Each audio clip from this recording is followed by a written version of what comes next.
Bom dia, pessoal. Tudo bem? Bom dia. Bom dia. Bom dia. Sejam todos bem-vindos a mais uma edição do ProLinks Talk. Nessa edição, nós vamos discutir sobre os riscos de cibersegurança e como prever o vazamento de dados na sua organização. Nós vamos percorrer aí sobre como identificar, analisar e entregar informações vivas, sobre a análise de vulnerabilidade desse aspecto de segurança digital do seu negócio. Bom, apresentando os participantes, Leonardo Fonseca é o nosso diretor comercial da ProLinks. Ele é formado em ciência da computação, possui MBA em análise de negócio e da informação, certificado IT Manager, V3, COBIT, ISO, é o nosso DPO na ProLinks, responsável por vários projetos de estruturação de Service Desk e gestão de TI em empresas, como, por exemplo, Grupo Tenco, TV Balcão, Martin Minas e outras empresas. Possui uma larga atuação em projetos de e-commerce, executando diferentes papéis, tais como planejamento, gestão e operacionalização da segurança da informação. Contamos também com a presença do Davis Alves, professor Davis, PhD, presidente da Agência Nacional dos Profissionais de Privacidade de Dados e também membro da Agência Nacional de Proteção de Dados. Davis é doutor em administração, também mestre, com ênfase em sustentabilidade em TI, pós-graduado em gerenciamento de projetos e graduado em gestão de rede de computadores, especialista em LGPD, CISO, Ethical Hacking e na Exim. Contamos com a presença do Elton Lima, CIO da Martin Minas. O Elton é graduado em rede de computadores, pós-graduado em governança e TI, projetos TI, também possui MBA em inovação e transformação digital. Bom, seguindo a nossa agenda de hoje, por favor, nós vamos... Pessoal, meu nome é Leonardo, como disse o Prezer, me apresentando melhor, sou diretor comercial da ProLinks. Hoje nós vamos falar de um papo bem importante em relação ao LGPD, onde o Davis vai acrescentar bastante na parte ali da visão da NPD e a NPPD, como disse o Prezer. E o Elton também vai falar um pouco da visão do cliente com relação às ações, de cibersegurança muito voltada à LGPD. Então, quero agradecer a presença de todos. E no final nós vamos ter um bate-bola, um painel, nós vamos bater papo mesmo. As perguntas, pessoal, vocês vão fazendo aí no chat. Vamos deixando Nós temos um moderador aí que, conforme a gente for desenvolvendo esse painel no final do evento, a gente vai incluindo essas perguntas que vocês fizerem, tá bom? Bom, vou apresentar um pouquinho da ProLinks e da agenda de hoje. A ProLinks é uma empresa voltada à análise de vulnerabilidade e segurança da informação. Nós montamos um produto bem voltado à cibersegurança, voltada à LGPD. Essa análise de vulnerabilidade, a gente não é só técnica, não é só um ataque hacker, nós vamos falar bastante disso. É uma avaliação do ambiente físico, lógico e organizacional da estrutura de TI, muito voltado também às políticas, voltada ao ambiente físico também, o que tem de falha de ambiente físico, se o CPD está falho ou não, nós vamos detalhar isso. E voltado também, baseado na ISO 27001, para atender as conformidades da LGPD. Depois nós vamos ter aí o Davis, falando da importância da segurança cibernética, E também fazendo um detalhamento importante aí sobre a NPD, acho que muita gente quer saber alguns detalhes, como está a entrada da NPD aí nesse mês de agosto, né? Está bem quente. Também está a NPPD. E o painel final com o Elton Martiminas, ele vai apresentar um pouquinho dos desafios do Martiminas e detalhamento aí das perguntas. Bom, ProLinks, existe um processo, um serviço, né? Análise de vulnerabilidade como serviço, é disso que nós vamos falar hoje. E, bom, como é um produto da ProLinks, direito intelectual, toda a formação de ferramentas e o serviço em si, tudo é propriedade da ProLinks. Bom, numa análise de vulnerabilidade, pessoal, a gente tem que usar métodos, né, para ser mais assertivo, para ser mais condizente, a gente usa melhores práticas nessa avaliação, né? Desde o ITIL, né, que é utilizado aí, melhores práticas de gestão de TI, como o COBIT, que é um framework já reconhecido de mercado. Também a ISO 20000 em alguns certos pontos, e aí nós estamos falando de governança, né, governança de TI. Mas o principal para essa análise é a ISO 27001, é a ISO voltada à segurança da informação, né? E com profissionais também certificados em Data Protection Officer, o famoso DPO encarregado de dados. Então, a gente utiliza de algumas metodologias bem voltadas às melhores práticas de mercado. Então, a análise não é só scan de rede técnico, ela tem todo um aparato aí para incluir valor ao negócio, ou seja, medidas organizacionais e tudo mais. E para fazer uma análise de vulnerabilidade bem feita, né, a gente utiliza as ferramentas aí, desde open source até ferramentas pagas. E até chegando ao ponto de algumas ferramentas aí de firewall com mais robustez, né? De firewall, de scan de rede, de scan. Nós vamos detalhar um pouquinho mais para frente. Bom, invadindo um pouquinho, aprofundando um pouquinho, o que é uma análise de vulnerabilidade, pessoal? Isso aqui não é só melhor prática para uma análise bem feita, porque quando a gente fala de LGPD, a gente fala de toda a corporação, né? Processos de negócios. São processos de negócio do RH, né, que a gente tem que identificar lá a coleta dos dados pessoais, dados sensíveis. Processo de negócio muito voltado à operação, para identificar também dados pessoais, dados sensíveis. Identificar a transformação desses dados, até a destruição ou armazenamento. Porém, a gente de TI, a gente fica muito voltado ao nosso mundo técnico, né? Que aí está representado pelo tripé de segurança lógica, né? Quando a gente de TI pensa, cara, eu preciso de avaliar todas as brechas que tem no meu data center, né? Um ataque ao firewall para identificar a brecha do firewall, um ataque às VMs, né? Seja VM, seja Citrix, seja qual hypervisor for. Mas não é só isso, né? A segurança lógica é um pedaço dessa avaliação. Então, o tripé de avaliação voltado à TI, ele tem que ter os 3 ângulos, né? Ambiente lógico, que é o que nós estamos falando aí de cibersegurança em si, né? As brechas técnicas, mas não obstante, importante também a gente avaliar a segurança organizacional da TI.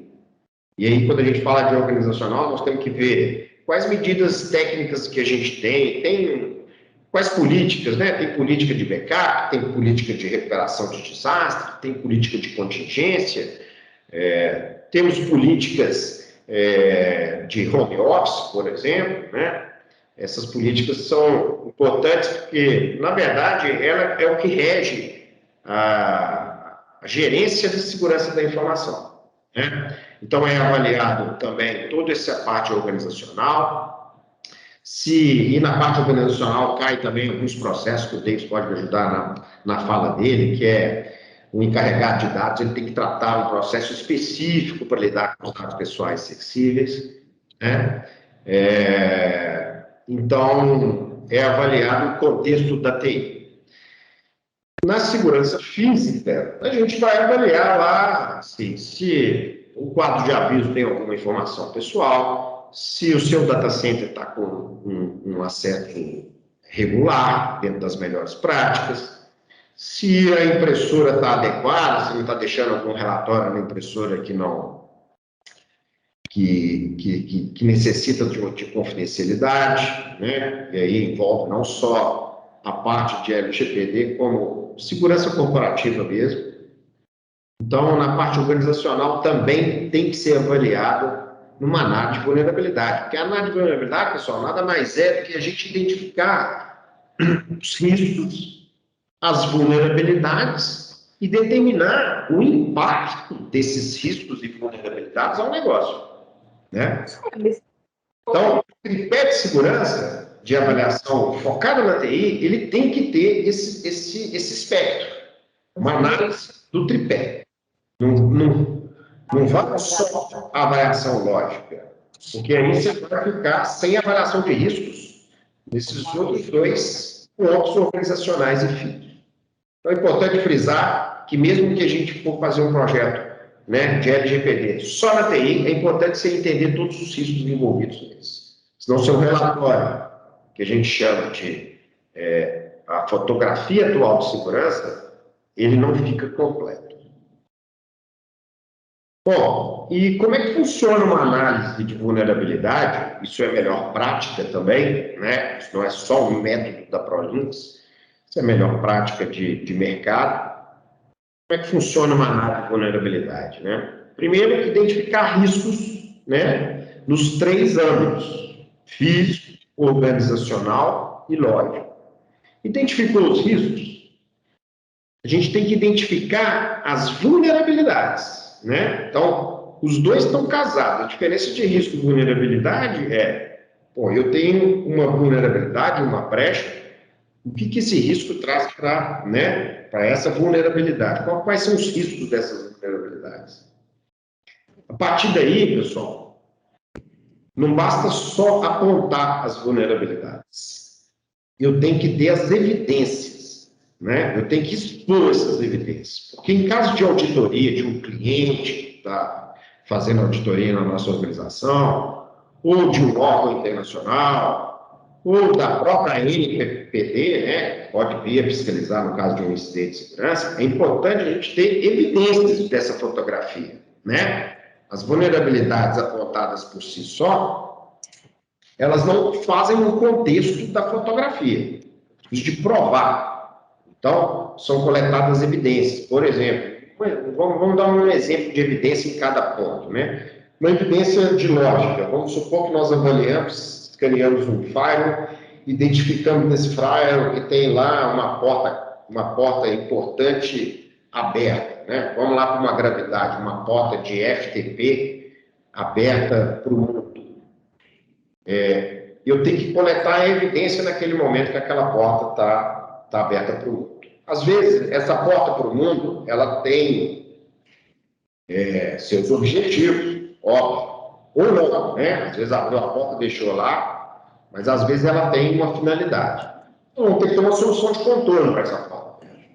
Mas mais importante do que a solução de contorno para esse momento da fotografia da análise de vulnerabilidade é eu ter a evidência comprovada.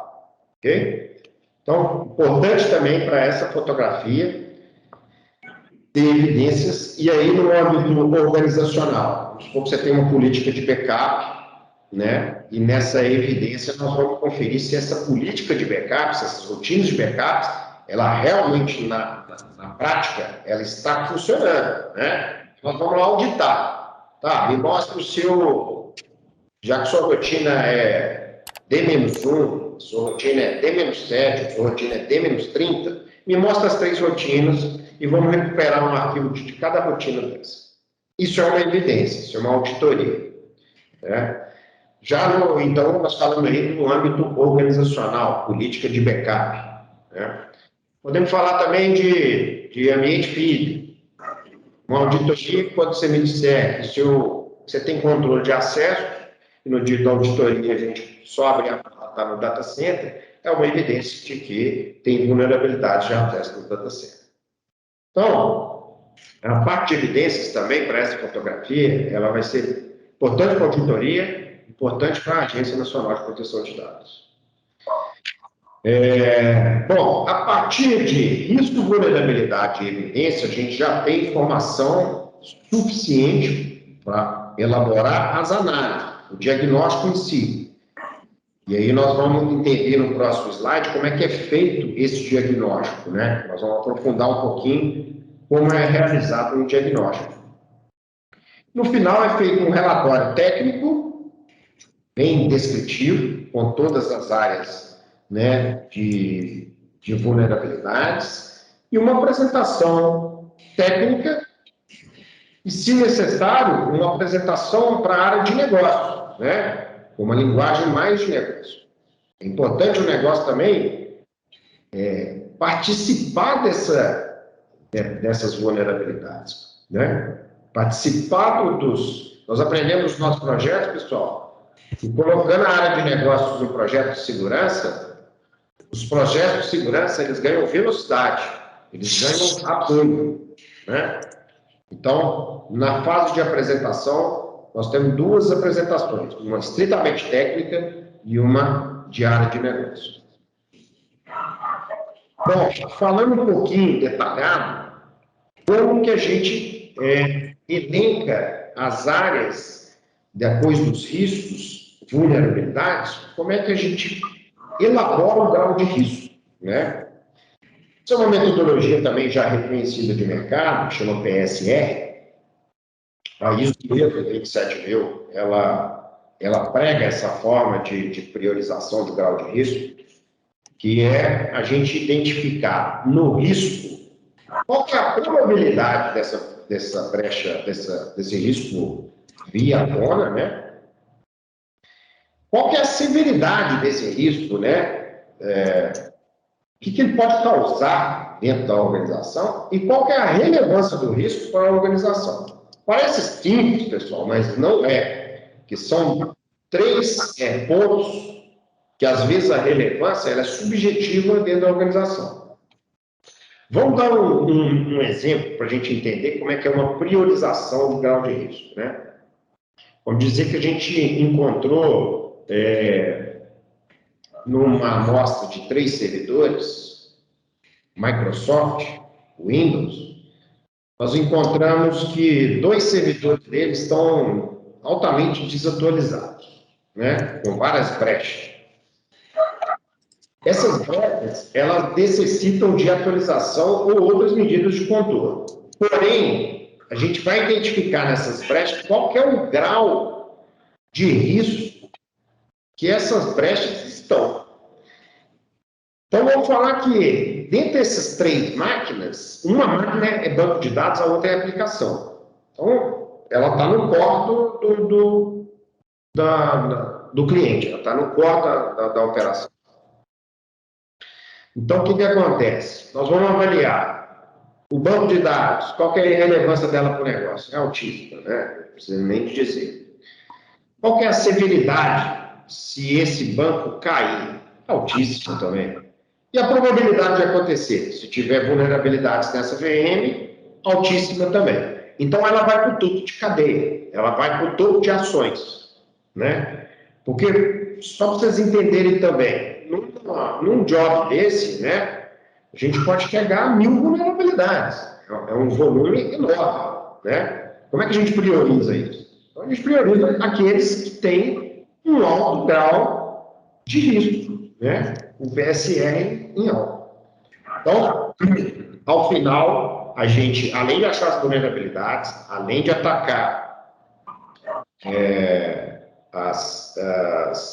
No plano de ação, a gente prioriza qual que é o plano de ação para o cliente. Ajuda a entender por onde começar, através de técnicas, né? E não por intuição ou por achismo.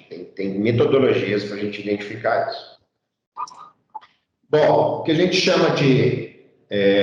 nós temos dois momentos, né? Que o Elton também, no final, no painel, pode ajudar a gente a entender isso. Nós temos um momento do snapshot, que a gente chama, né? Que é a fotografia do ambiente de segurança atual, que dependendo da complexidade da organização, a periodicidade do snapshot, ela tem que ser anual ou semestral. Por exemplo, em banco, né? Organizações bancárias, né? Ou fintechs, chega a ser mensal o snapshot, a análise de vulnerabilidade constante, né? E também, imagina que a gente tirou a fotografia do ambiente de segurança, entregamos as priorizações, vai gerar um plano de ação futuro de melhorias, né? E esse plano de ação também, ele tem que ser constante, né? Então, aí entra o CIEM, que é um monitoramento de seguranças, né? Vários eventos acontecendo, evento de firewall, evento de antivírus, evento do VMware, evento do Citrix, do Hyper-V, evento da rede interna, né? Suítes gerando os eventos,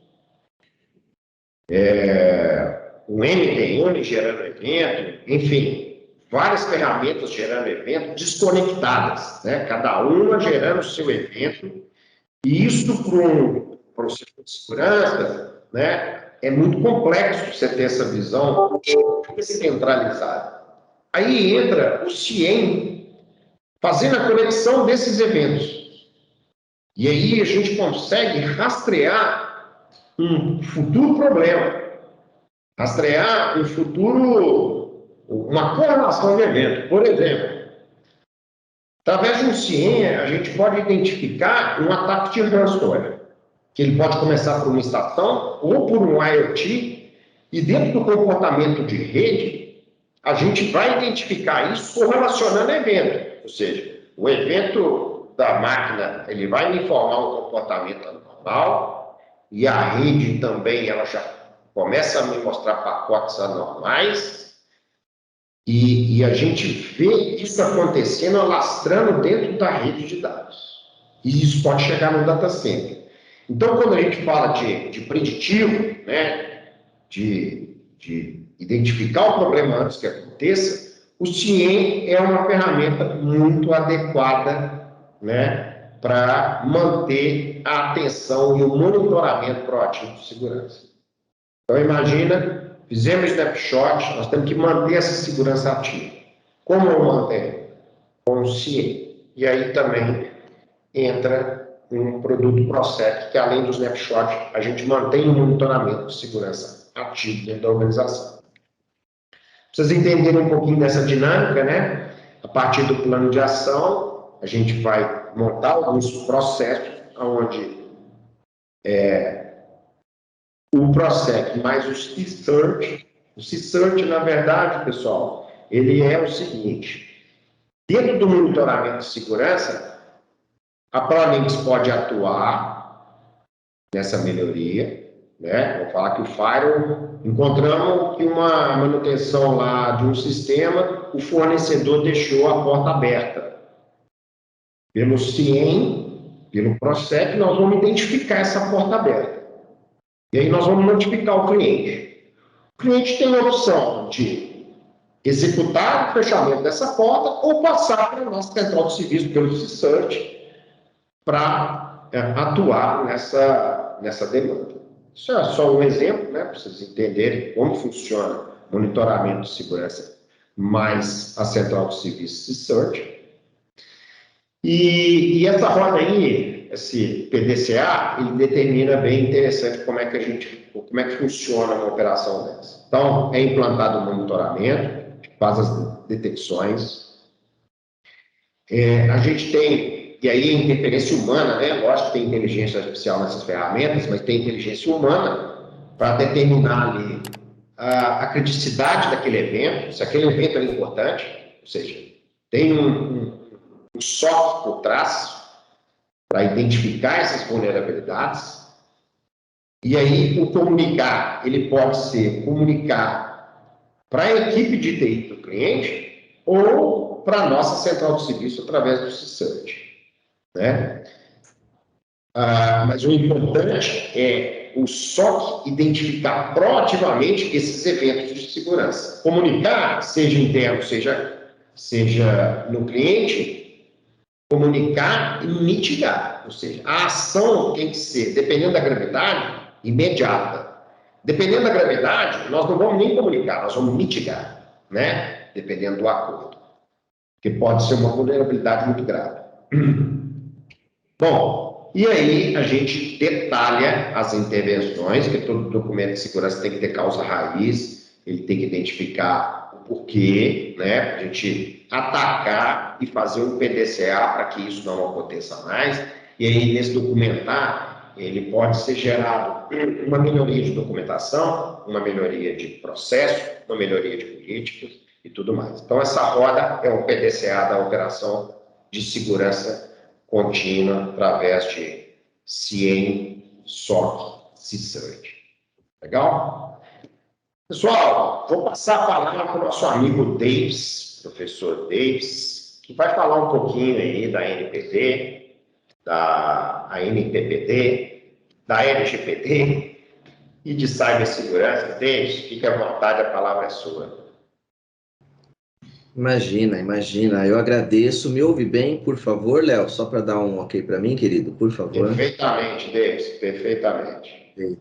Léo, acho que depois dessa bela aula, você na verdade não deu nenhuma palestra, você deu uma aula sobre cibersegurança aí, sobre o que é, acho que foi muito importante para quem não conhece da área, ou até mesmo para quem conhece entender quais são os aspectos de um pentest. Pentest esse que agora, Leonardo, é muito mais importante com a LGPD.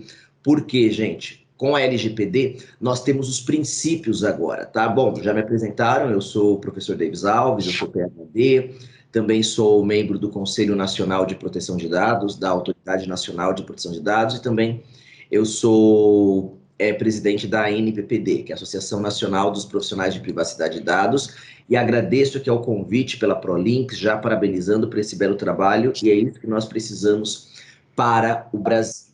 Voltando então, por que é importante todos vocês estudarem segurança cibernética, estudarem técnicas de cyberataques para o Brasil, para agora que nós temos a LGPD? Se nós pegarmos, por exemplo, algumas estatísticas, só no ano de 2020, aumentaram-se cerca de 700% o número de vazamento de dados comparado com 2019.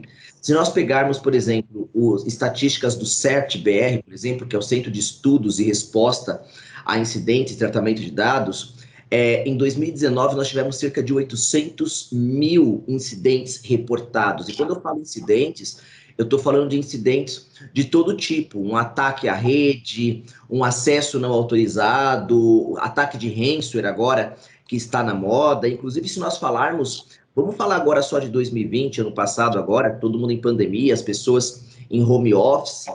Um dos principais tipos de ataques que nós tivemos nas redes, que consequentemente provocou também dado pessoal, nós tivemos 59% de ataques do tipo scam.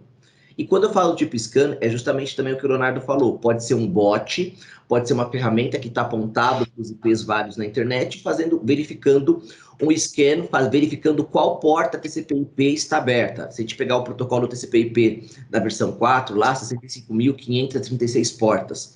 Se uma porta estiver aberta, se tiver um escutável dentro do ambiente, dentro da rede, a conexão TCP/IP, um socket TCP/IP, ele é estabelecido e é possível fazer uma invasão. Fazer um roubo de dados, fazer um ataque. Cerca de 59% dos ataques de 2020 foi do ataque do tipo scam. 4% foram ataques do tipo de fraude a dados. Só que invasão foi cerca de 0,18%, justamente porque as empresas elas precisam se implementar essas medidas técnicas, essas medidas administrativas que estão escritas lá no artigo 46 da nossa LGPD. cerca de 20% foram ataques do tipo worm. Sabe o que significa ataque do tipo worm, gente? Que nós tivemos em 2020, tá? Ataque do tipo worm, algum software malicioso, algum software que entrou na empresa através de alguma interação do usuário. Quando a gente fala de ataque, dificilmente um ataque, ele vem sozinho. Por isso que nós precisamos capacitar os usuários para eles tomarem cuidado aonde que eles clicam. Quando a gente fala até, por exemplo, de um ransomware, dificilmente o ransomware ele entra sozinho na rede, embora é claro que ele pode entrar se tiver, por exemplo, exploit, alguma vulnerabilidade nos sistemas, mas normalmente vem por uma interação humana, ele tem que estar incluído em algum vetor. Se nós capacitarmos, isso inclusive é uma recomendação da própria autoridade, a autoridade ela vai trabalhar agora na conscientização, o que nós precisamos é conscientizar a população com LGPD, a importância de proteger os dados pessoais. Mas é óbvio, não é à toa que no artigo 46 da LGPD, gente, também está escrito que as empresas elas têm que adotar as medidas técnicas, que é isso que nós estamos falando aqui. O Leonardo falou, por exemplo, de um firewall. Adotar um firewall, ele protege as portas, ele fecha, ele gerencia portas e protocolos.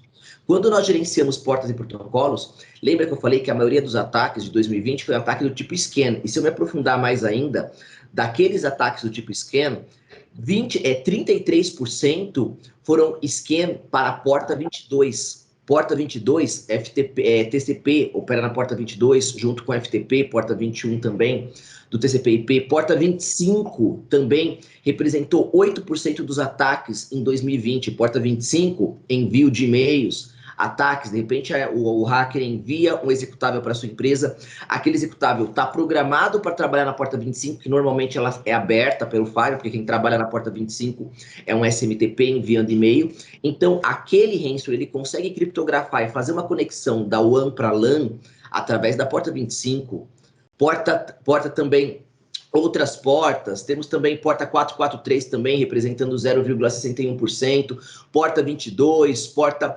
8728 também, representando 0,65%. São várias estatísticas que o CertBR aí divulgou para nós sobre os ataques que aconteceram em 2020. No geral, eu gosto muito de um estudo que teve também da Verizon, sobre que 85% das violações de segurança são causadas por erros humanos.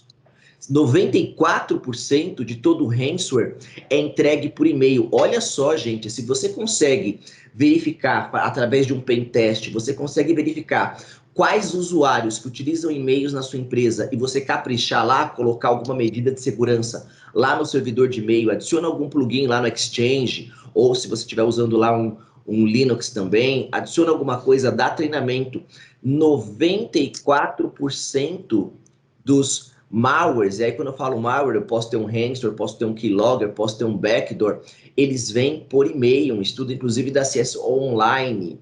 Os ataques de ransomware, gente, acontecem a cada 10 segundos. Vamos contar 10 segundos.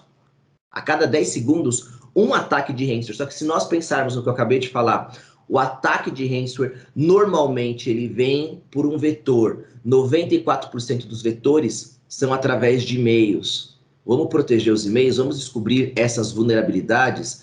E com tudo isso, por que é importante, então, tudo isso que o Leonardo falou, essa importância do pentest? Primeiro, gente, pentest está incluído dentro da segurança de TI, que a gente também chama segurança cibernética. Não vamos confundir segurança de TI com segurança da informação. Segurança de TI envolve coisa técnica, envolve eu proteger, colocar lá um IDS, colocar um IPS, colocar um honeypot, colocar um file, eu fazer configurações técnicas mesmo. E a parte da segurança de TI, ela está dentro da segurança da informação. Segurança da informação, ele é um guarda-chuva maior. Enquanto a segurança de TI, ela atua no nível operacional, fazendo configuração mesmo, a segurança da informação, ela é no nível estratégico, é no nível macro. Se eu vou definir a política de segurança da informação da empresa, vou definir qual vai ser a norma que nós vamos utilizar, vou definir como que nós temos, qual que é a importância, como que incidentes, riscos de segurança impactam o negócio. Eu vou ter uma visão macro, uma visão estratégica da segurança da informação e no nível tático, eu vou ter, e operacional, eu vou ter a segurança de TI e vou operacionalizar isso com pentest. E acima da segurança, nós sabemos que não tem como falar de privacidade sem segurança. Primeiro você precisa ter a segurança da informação para depois atingir a privacidade. E por fim, a privacidade nós temos sendo exigida através da LGPD. Então, gente, é uma escada isso que eu falei. Pentest nível 1. Através do pentest, você consegue adotar uma medida de segurança de TI, e a segurança de TI está dentro da segurança da informação, e você precisa da segurança da informação para atender à privacidade e, consequentemente, estar adequado com a LGPD. Nós temos até um dito na nossa área que fala o seguinte: não tem como ter privacidade sem segurança. Muita gente começa falando de LGPD, tá todo mundo, é uma das palavras mais faladas aí dos top trends aí, das hashtags do LinkedIn, do Facebook, do Instagram. Muita gente fala, não, tem que estar adequado com a LGPD. Mas como você vai estar adequado com a LGPD se você não tem nem o básico de segurança? É aquela empresa que não tem uma política de troca de senha, aquela empresa que pega lá tá usando um root, admin, pegou, tirou da caixa lá um firewall, instalou e já acha que está funcionando, gente. Não tem como. Antes de falar de privacidade, antes de falar de LGPD, temos que falar, as empresas devem falar de segurança. Pentest adere à segurança de TI, segurança de TI adere à segurança da informação adere à privacidade, que consequentemente deixa a empresa adequada com a LGPD. E se eu falar para vocês, onde que na lei está exigindo a parte da segurança da informação? Resposta, de modo obrigatório. Como que você sabe quando é modo obrigatório na LGPD? Quando você vê escrito a palavra deve, you must, você deve. Nós vemos de modo obrigatório que todas as empresas devem ter segurança da informação lá no artigo 6º, inciso 7º, onde traz o princípio da segurança. Lá está escrito que todas as empresas, já parafraseando, tá, devem adotar os princípios, claro, observado também a boa-fé do infrator, a boa-fé da empresa também, e um dos princípios é a segurança da informação. Está escrito lá no inciso 7, a utilização de medidas técnicas e administrativas aptas para proteger os dados pessoais de acessos não autorizados, de situações acidentais ou ilícitas, destruição, perda, alteração, comunicação ou difusão. Então, antes era opcional uma empresa investir em segurança, agora não é opcional. Eu vou repetir isso que eu acabei de falar.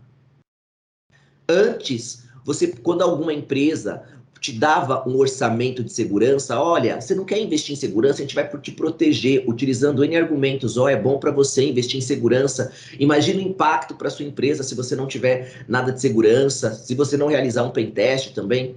Antes era opcional, agora não é opcional.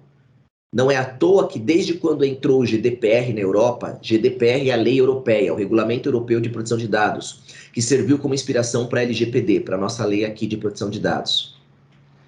Desde quando entrou o GDPR em vigor na Europa, em 2018, aumentaram-se em 30% o número de empresas que buscaram a certificação ISO 27001, porque, repito, é obrigatório. Se a sua empresa não tiver nada de segurança da informação, a sua empresa já está descumprindo o artigo 6º e também, consequentemente, pode receber uma sanção. Entre sanções, nós temos multas. Não é à toa que uma empresa lá na Europa, agora a Autoridade de Proteção de Dados de Luxemburgo, tomou uma multa, aplicou uma multa num grande player aí de provedor de serviços cloud, aplicou uma multa de 700 bilhões, se eu não me engano, 700 milhões de euros. Gente, ou euros ou reais, não estou bem lembrado agora, gente, isso é um valor independente, isso é um valor alto. Então, temos que ter, lá no artigo 6º, obriga. Só que também na lei, o artigo 6º, ele traz a segurança de caráter obrigatório, só que nós temos 3 tipos de segurança na lei. Nós temos segurança de caráter obrigatório, nós temos segurança de caráter prático e nós temos segurança recomendado através das normas técnicas. De caráter obrigatório, já te falei, lá no artigo 6º, inciso 7º. Traz o princípio da segurança. Agora, a segurança de caráter prático, nós temos isso positivado no artigo 46 da LGPD, onde está escrito que todas as empresas, ou seja, todos os agentes de tratamento, devem adotar medidas de segurança. Medidas essas técnicas e administrativas. Medidas técnicas, firewall, switch, antivírus, roteador, VLAN, DMZ. Medidas administrativas, política de segurança, NDA, política de mesa limpa, envolve contratos também que envolvem cláusulas de privacidade. São documentos, são processos, as medidas administrativas. Não basta também uma empresa ter apenas coisas técnicas, firewall, e não tiver medidas administrativas. Por outro lado, não basta também uma empresa ter só documentação. Tem muita gente que acha que agora com LGPD eu preciso só colocar contratos, eu vou colocar NDA, vou colocar lá a política de privacidade, a política de cookies no site da empresa. Isso só não basta. Essas políticas, essa documentação são as medidas administrativas.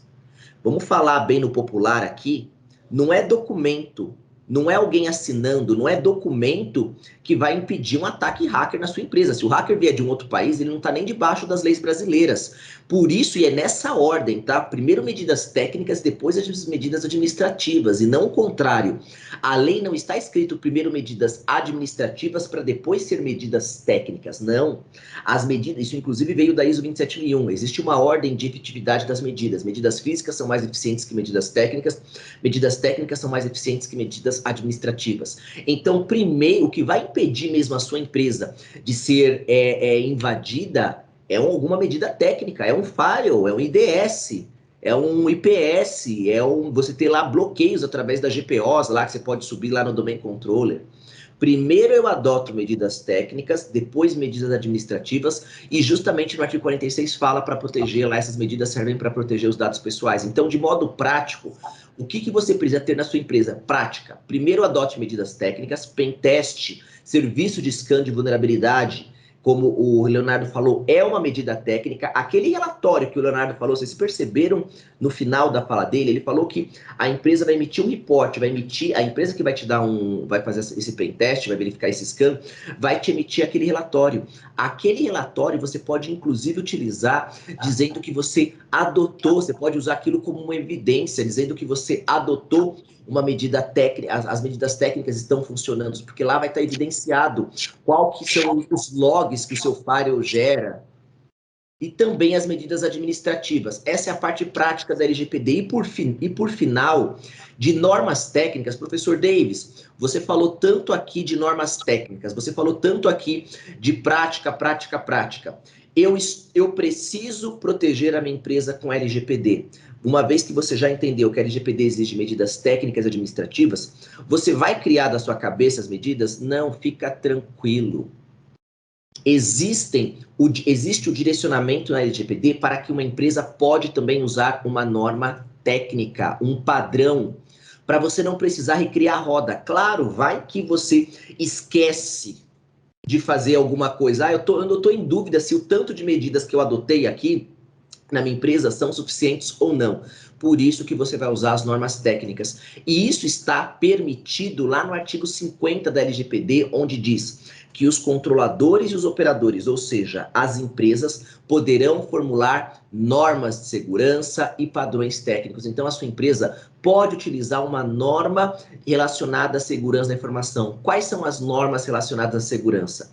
ISO 27001 e a ISO 27701. Lá na ISO 27001, nós temos o anexo A. No anexo A, nós temos 114 controles de segurança. São 114 ideias, são 114 dicas que você pode verificar se a sua empresa tem ou não de segurança. Baseado nesses 114 itens, que a parte do pentest já também vai verificar. Esses controles, gente, eles podem ser envolvidos, eles podem ser divididos em controles físicos, técnicos e organizacionais. Controle físico, você tem uma porta. Então, se eu tenho um servidor, esse servidor tem dados pessoais, eu vou colocar esse servidor dentro de uma sala trancada com uma chave. Essa chave é uma medida física. Medida técnica, aplico lá a criptografia no servidor, aplico fator de autenticação, múltiplos fatores de autenticação lá, login, token, senha, localização, e também medida administrativa. Cadê a lista das pessoas que são autorizadas a entrar nesse servidor? Esses 3 tipos de medidas estão escritos lá no 114, estão contemplados nas 114 medidas de segurança da informação. E também, fora isso, que nós temos mais 33 controles da ISO 27701. Então, gente, é isso que eu quero colaborar com vocês agora. Onde que na lei está escrito a exigência da segurança da informação. Resposta: de modo obrigatório, lá no artigo 6º, inciso 7º, de modo prático, no artigo 46, e permitindo que você use as normas técnicas lá no artigo 50 da LGPD. Tudo isso, quando você implementa tudo isso, quando você segue e você gera essa evidência que o Leonardo passou para vocês, vocês conseguem atender o princípio da prevenção. O princípio da prevenção está escrito no artigo 6º, inciso 8º da LGPD, onde diz que a empresa ela deve adotar medidas para prevenir a ocorrência de danos em virtude do tratamento de dados. E nós não podemos esquecer que acessar, um acesso indevido, é um verbo que tipifica tratamento. E quando você coloca lá o relatório de pentest, você pode usar, você pode elencar, você pode demonstrar que você já atuou de modo preventivo. E só para finalizar aqui, muita gente me pergunta, uma vez que eu faço parte do Conselho Nacional de Proteção de Dados, muita gente me pergunta, professor Davis, a ANPD, a Autoridade Nacional de Proteção de Dados, ela quer chegar e já dar multa em todo mundo? Claro que não, gente. A autoridade sabe que todo mundo que está conectado na internet faz parte do risco de negócio ser invadido. O problema não é só ser invadido, o problema é você não ter feito nada de modo preventivo na sua empresa para você evitar que aquele vazamento acontecesse. A autoridade, ela já elencou, o presidente da Autoridade Nacional, da ANPD, em uma entrevista que ele deu na TV Justiça, ele já falou, a autoridade não quer saber de multar logo de cara, mas ela quer saber de chegar e conscientizar. Só que é claro que se uma empresa não tem nada, a autoridade, a partir agora de agosto, ela pode sim aplicar as sanções, advertências, suspensão do banco de dados ou multa. Mas eu vou encerrar agora só falando uma coisa. LGPD, escolhe o que é pior. Ou se você não tiver LGPD, você pode sofrer uma multa ou uma sanção administrativa, sim, ou uma sanção judicial pelo Poder Judiciário, ou você pode ter um ataque aí de hacker. Se você não se adequar com a LGPD, se você não colocar suas medidas técnicas, dois caminhos podem acontecer com você. Ou você pode tomar uma multa pelos órgãos competentes, e eu não falo só de ANPD, ou um hacker pode te invadir. It's up to you, você escolhe. Quis deixar aqui para vocês onde que temos segurança na LGPD. Obrigado pelo convite, Leonardo. Obrigado, Clérix. Ô, Davis, obrigado. Deixa eu só colocar, Davis, o Elton na conversa nossa, no seguinte sentido. Você disse aí sobre medidas organizacionais e medidas técnicas, né? E eu estou vendo no mercado consultorias jurídicas e organizacionais e consultorias na área de TI, né? E o que a gente tem passado aqui é que tem que ser um conjunto, né? Porque, às vezes, dentro da organização, e aí eu chamo o Elton para essa conversa, para ele falar um pouquinho do Mar de Minas, das análises técnicas e medidas organizacionais, que é esse casamento entre o jurídico, escritório de processos, segurança da informação com medidas técnicas, né, que é o que a gente está falando aí de análise de vulnerabilidade. E aí eu te chamo para conversa, para você contar um pouquinho de como é que funciona isso no Mar de Minas, e depois a gente vai responder algumas perguntas. Beleza, obrigado, Léo. Primeiramente, um grande prazer estar aqui junto com vocês. Prazer também, Davis, conhecer aí, entre aspas, pessoalmente, né? Então, só assim, falando um pouco como eu me apresentar, eu sou gerente de TI do Mar de Minas, né? Cuido aqui hoje de todo o setor de TI, infraestrutura, sistema, desenvolvimento, banco de dados, governança, segurança. O Mar de Minas é o terceiro maior varejo do estado de Minas e 10º maior do Brasil. Conta aí com 50 lojas espalhadas dentro do estado. E o TI trabalha na missão crítica, né? 4%. Só para ter uma ideia do tamanho da complexidade, a gente tem, em média, por mês, 2.400.000 transações, vendas diferentes dentro das lojas, e 60% dessas vendas são por cartão. Ou seja, mais ou menos 1.400.000 transações de cartão mês dentro da nossa rede. A gente tem uma um lado um pouco menos complicado, que a gente não tem nada online, a gente não tem e-commerce, mas não deixa de termos os desafios que todo mundo tem aí no dia a dia. Então, assim, o que a gente começou a entender, né? Toda tomada de decisão, ela é baseada em risco, né? Uma escolha, a decisão é uma escolha entre alternativas e possibilidades. Então, assim, antes que a gente tenha que escolher possibilidades, a gente preferiu escolher alternativas.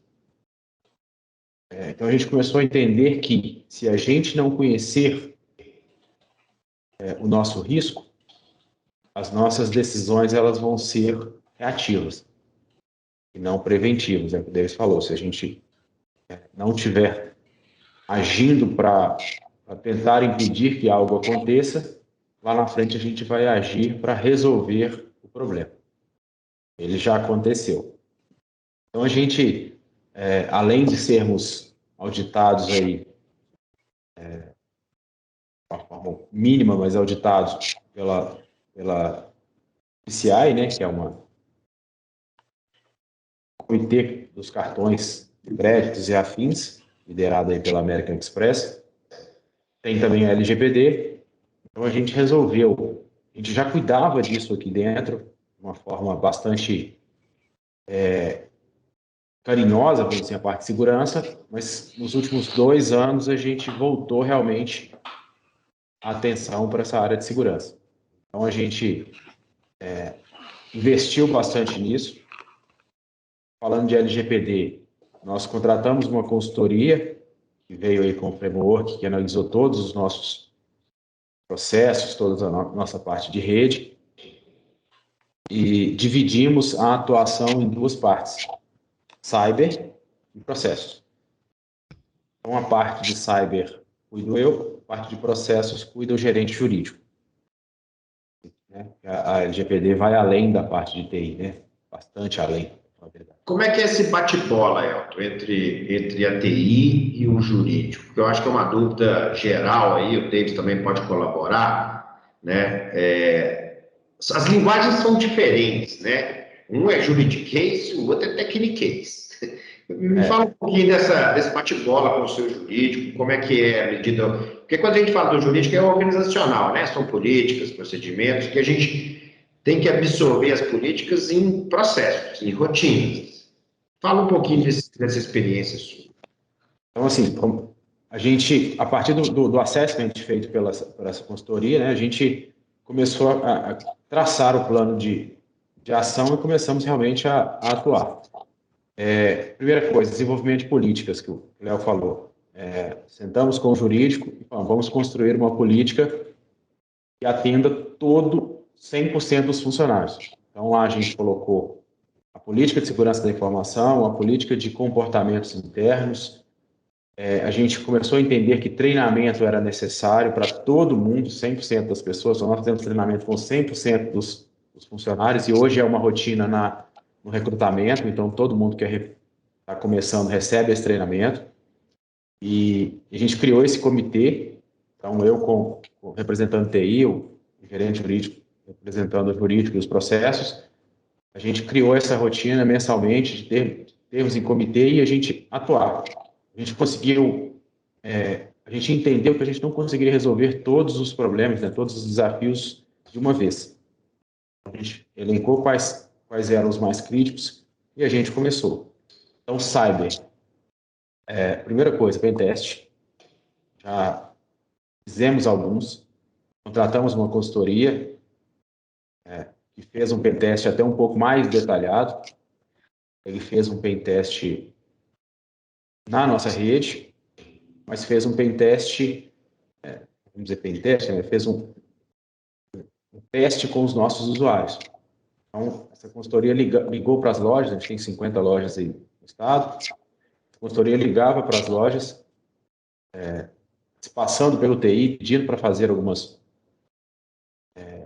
ações no computador, e a gente começou a perceber que a maturidade digital e de segurança dos usuários era muito baixa. E só ligava lá no TI, na loja, e falava assim, eu sou Elton, aqui do TI, queria acessar seu computador, abre o Ndesk para mim, por exemplo. Fire eu iria bloquear, mas assim, faz tal coisa, clique em tal link, qual que é seu e-mail? Vou te mandar um e-mail, clica no link para mim. Então, assim, a gente chegou nesse nível para a gente entender qual era o nosso nível de maturidade. E aí, quando a gente conseguiu entender o nosso nível, através dos pentests, através dessas ações, a gente começou a entender o seguinte, olha, a gente precisa conhecer qual é o nosso risco. 100%. Então, cyber, como eu falei da ProLinks, a gente desenvolveu várias ações, um deles o ProSec, e a gente queria saber o que pode estar acontecendo que a gente não saiba. Precisa ter isso. Tendo mais visibilidade agora sobre a segurança, né? Basicamente isso.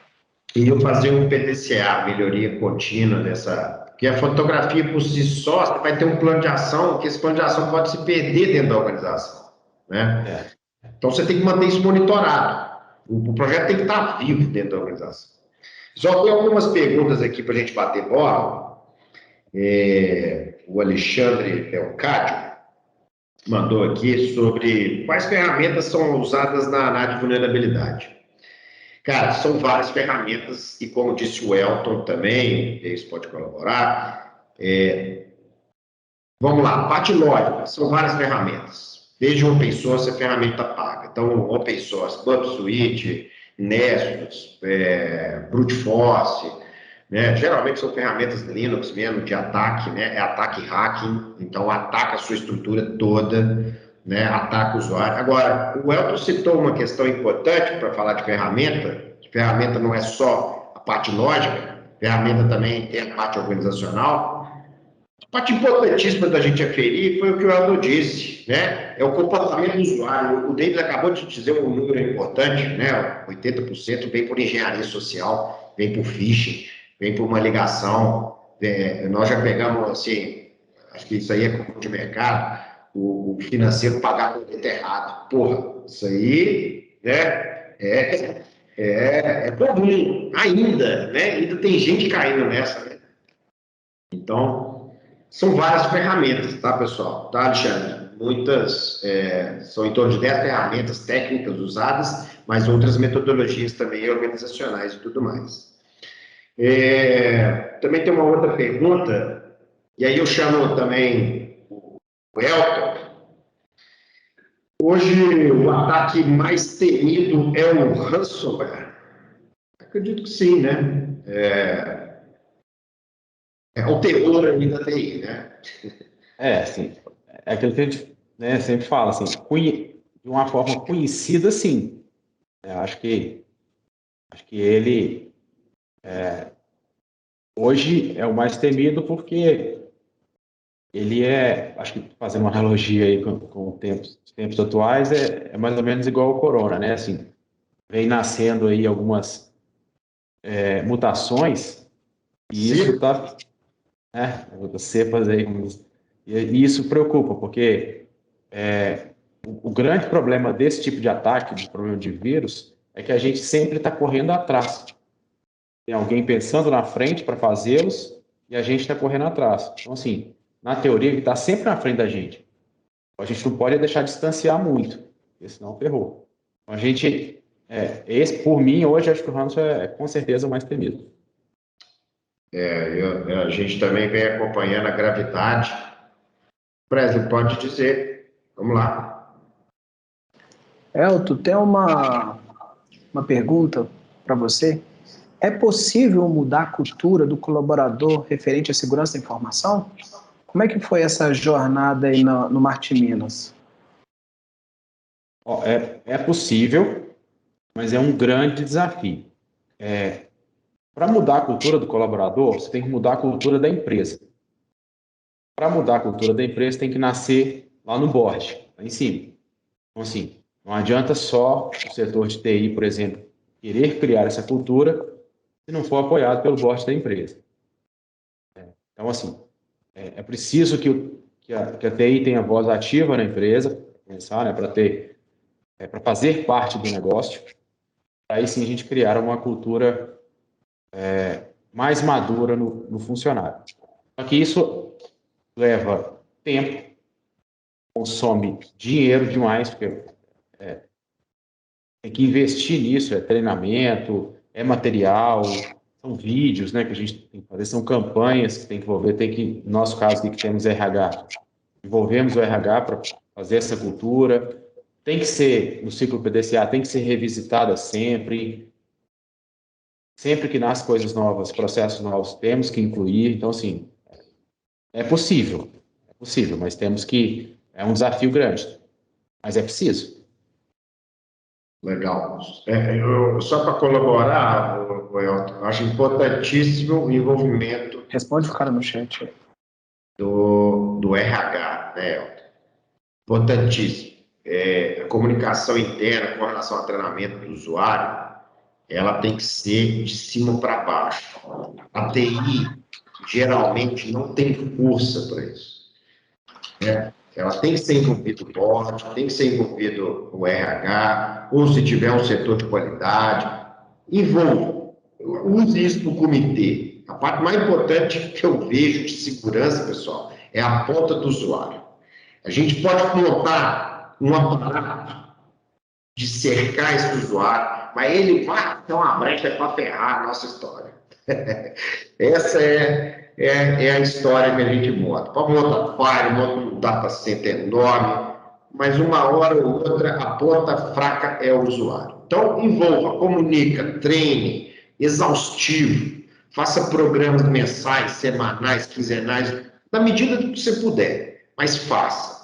É a ponta fraca.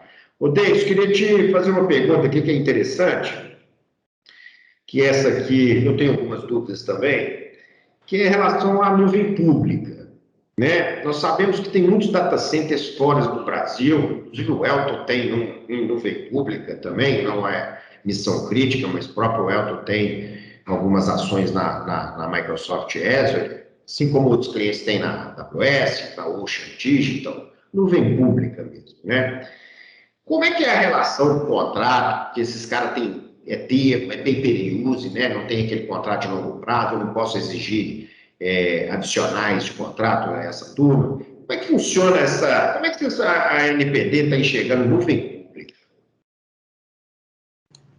Excelente pergunta, Leonardo. Bom, primeiro, nuvem pública, né? Quando a gente fala de nuvem, nós que somos técnicos, nós chamamos de data centers, tá? A nuvem sempre existiu, que na verdade os dados não estão na nuvem, estão no computador de outra pessoa, tá? E quando a gente fala de data centers, nós falamos da parte do direito transfronteiriço dentro da LGPD. Quando que nós temos que usar nuvem pública? A gente pode usar uma nuvem, eu posso ter um data center, um provedor de serviços cloud, que ele está no Brasil, ele está armazenando o data center mesmo, ele está hospedando os dados no Brasil, não tem problema algum. Só que também, por conta de custos, manter um data center, por exemplo, existem estudos que apontam que manter um data center nos Estados Unidos e no Paraguai, o custo relacionado à parte de infraestrutura, o custo com energia elétrica, é muito mais barato do que manter um data center no Brasil. Por isso que muitos provedores de serviços cloud estão sim armazenando os dados em outros países. Só que quando isso acontece, nós temos uma transferência de dado internacional. A nossa autoridade nacional, ela já está conversando, fazendo acordos de parcerias internacionais com outros países, para que outros países colaborem com uma possível fiscalização. É claro que isso está, inclusive isso foi divulgado, não é nenhum segredo isso que eu estou falando, a diretora da NPD, Miriam, ela em outras lives, ela já apontou justamente esse estudo da nossa ANPD aqui no Brasil, da nossa autoridade, com a exigência de outros, fazendo parcerias com outros países. Ano passado eu conversei com o presidente do INAI. INAI é a autoridade máxima mexicana. São eles que dão as multas lá no México. Para quem não sabe, o México é uma referência de fiscalização em toda a América Latina, tá? Tanto que a autoridade do México tem cerca de 100 funcionários, enquanto a autoridade do Brasil talvez cerca de 40, menos de 50 staffs trabalhando. Então, a nuvem pública, ela está debaixo da LGPD? Sim, se a sua empresa ela armazena dados em um data center, este data center também deve respeitar a LGPD. Não pode, Leonardo. Inclusive, muito bem lembrado essa questão, porque tem muita gente, Leonardo, que ia falar, eu não preciso me proteger com a LGPD porque o meu serviço, a minha aplicação já está num data center. Errado. O data center, ele atua para você como um operador. O titular não escolheu trabalhar com aquele data center. Quem escolheu trabalhar com aquele data center foi você. Então, a sua empresa, ela é uma controladora à luz da lei. Você é o responsável por cuidar daqueles dados pessoais e você também pode exigir que os data centers também te mostrem evidências que eles estão se protegendo com a LGPD. Não é à toa, Leonardo, que na Europa, já até falo também nome, ó, como eu falei, a autoridade de Luxemburgo multou a Amazon. Para quem acha que, olha, não, eu sou obrigado a engolir tudo que o grande player aí fala. Não é assim, não. Tem muitos data centers que não estão respeitando a LGPD. Agora, no mês de julho passado, para quem não sabe, a Amazon tomou uma multa de 746 milhões justamente por não proteger os dados. Ela tomou uma multa lá da Autoridade de Proteção de Dados de Luxemburgo, um pequeno país lá da Europa. Tomou uma multa disso, porque fora também outros valores que foram tomados, 35 milhões lá de euros por descumprimento, por exemplo, da parte de cookies. Então, gente, nós não podemos aceitar que a lei é para todos. Não é porque a empresa é grande, eu não preciso proteger os dados. Não. Se você mantém os dados em um data center, este data center, ele é obrigado, eu vou repetir, é obrigado a falar para você como que ele protege os dados pessoais, te dar evidência. No site do data center tem que estar escrito quem que é o DPO responsável. A lei, no artigo 41 da LGPD diz que é preferencialmente no site. Todas as empresas são obrigadas a dizer como que elas protegem os dados. Só para finalizar, se você foi invadido e os dados estavam no data center, claro que você pode trazer ele para responder solidariamente com você. Na nossa LGPD nós temos o direito solidário. Só que a sua empresa, como controlador, não sai 100% isenta. Você não pode falar, olha, a culpa é dele. Não, não. Ele vai responder junto com você. E você vai ter que... E a dica que eu dou, qual que é? Você, como empresa, evidencie que a lição de casa você fez. Se você conseguir provar que você fez, por exemplo, a parte preventiva, você fez um pen test, você fez um scan de vulnerabilidade, você estava protegendo os dados na sua empresa, você tinha contratos com aquele data center e a culpa foi exclusiva dele, aí sim, isso pode ser levado em conta, tá? Mas, de modo direto, os data centers também devem respeitar a LGPD. Tem gente que estava me mandando mensagem, perguntando meu contato, daqui a pouco eu vou deixar o contato ali, mas de modo direto, o Cloud Data Center também deve respeitar a LGPD e também nós podemos sim, Leonardo, fazer com que eles demonstrem evidências para nós, tá bom? Muito legal, Davis. Pessoal, esse papo aqui podia ir até 2, 3 horas da tarde. Davis e Elton tem muito a colaborar com a gente aí. Mas nós estouramos o tempo, também não queremos ocupar o tempo de todos. Eu queria agradecer imensamente aí ao parceiro amigo Davis, né? Assim como o parceiro amigo Elton, né? Que além de negócios, a gente faz questão de ser amigos, né? Que aqui é conhecimento compartilhado, né, pessoal? Queria agradecer vocês da última palavra, para a gente não ocupar. Nós vamos sortear aí uma Alexa ao final do evento. O Presley já está lá, ó, preparado a rodar a roleta do Silvio Santos, né, Presley? Tem a musiquinha também, né, Presley? É isso aí. Pessoal, como nosso tempo estourou, ainda tem umas perguntas da audiência aqui, para a gente respeitar o horário, né? Ficou me devendo a resposta do Rodrigo. Gostaria aí, só para a gente não deixar a audiência sem resposta, vamos tentar fazer um pitch aí, pitch elevator de 2 minutos, para a gente responder todo mundo. Léo, o Rodrigo está perguntando qual norma que fala do PSR. Ao 27.001, 27.002, ele vai encontrar muitas questões lá. A própria Google mesmo, se você der um PSR aí, você vai encontrar. A metodologia é muito simples. O problema dela é que ela é subjetiva, tá, pessoal? Então, em alguns pontos, você tem que colocar alguns critérios importantes para finalizar. Ô, Prédio, deixa eu só dar uma dica do evento. Nós vamos deixar ninguém sem resposta. Quem deixou pergunta para trás, nosso time comercial vai fazer um contato com quem ficou sem resposta. Até eu faço questão de ligar para quem ficou. Mas não podemos estourar mais o tempo do David, do Elton e de todo mundo que está no nosso lobby. Tá? Vamos iniciar. Deixa a última palavra aí, David. Você dá o recado final para a nossa audiência, o Elton também, né? Enquanto a gente faz o sorteio aqui. Claro, eu agradeço, parabenizo a todos aí da ProLinks. Foi um prazer, inclusive, estar com vocês, gente.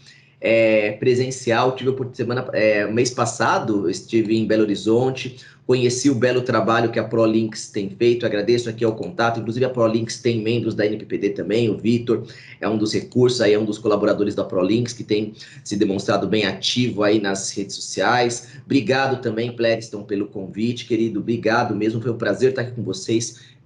O recado final que eu quero deixar é que é necessário esse tipo de assunto, gente. Podemos até, Pleriston, né, Leonardo, fazer a parte 2, marcar um dia a parte 2, não é verdade?